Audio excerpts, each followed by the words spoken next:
2.49. Durena yavaram karma buddhi yoga dhananjaya buddhau sharanam anvicha kripana phala hetavaha. O Dhananjaya, keep all abominable activities far distant by devotional service. And in that consciousness, surrender unto the Lord. Those who want to enjoy the fruits of their work are misers. So the first time Krishna himself is talking about surrender. Not in the 18th chapter. Surrender is spoken of in the 2nd chapter itself. And in what consciousness?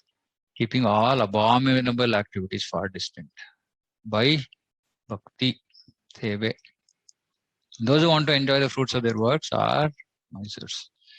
One who has actually come to understand one's constitutional position as an eternal servant of the Lord gives up all engagements save working in Krishna consciousness. Gives up all engagements save working in Krishna consciousness. What does this mean? As already explained, Buddhi Yoga means transcendental loving service to the Lord. Such devotional service is the right course of action for the living entity. Only misers desire to enjoy the fruit of their own work, just to be further entangled in material bondage. Except for work in Krishna consciousness, all activities are abominable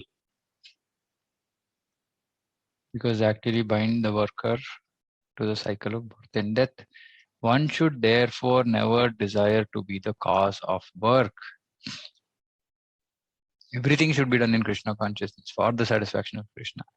Misers do not know how to utilize the assets of riches which they acquire by good fortune and by hard labor. One should spend all energies in working in Krishna consciousness. That will make one's life successful. Like misers, unfortunate persons do not employ their human energy in the service of the Lord. So powerful, each and every line is powerful here. So first of all, let's understand what abominable activity is. Prabhupada is saying here, except for work in Krishna consciousness, everything else is abominable. Sense gratification is anyway abominable. Even if we are living without sense gratification, but if you are not working in Krishna consciousness, that means either the work directly has to be done for Krishna. Okay, so there are multiple gradations here, right? First is work for in Krishna consciousness can mean Bhakti Yoga. Because Buddhi Yoga actually has two meanings, right? Buddhi Yoga, one meaning is Karma Yoga, the other meaning is Bhakti Yoga. So if somebody is already given up work and is doing full-time devotional service, then his work is Bhakti Yoga. Then next is somebody who is working, but working in Krishna consciousness, working for Krishna. So this we discuss in 12th chapter. Working directly for Krishna, right? But maybe they're still depending on some earning, etc., right? Like for example, somebody might be working for the temple and getting paid. Next below that is somebody working for themselves, but utilizing the results in Krishna for Krishna, right? Either to preach or whatever, right? That is also Krishna conscious, working in Krishna consciousness. Below that, there are people who are working for their own sense enjoyment. They have no sense of Krishna consciousness.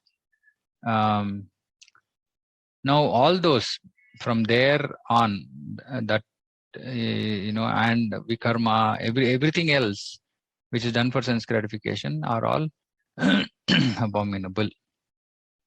Why? Because they continue bind the worker. Obviously, as and how we go up towards Kevala Bhakti, that is the best path, right? So the more closer we get to Kevala Bhakti, the better.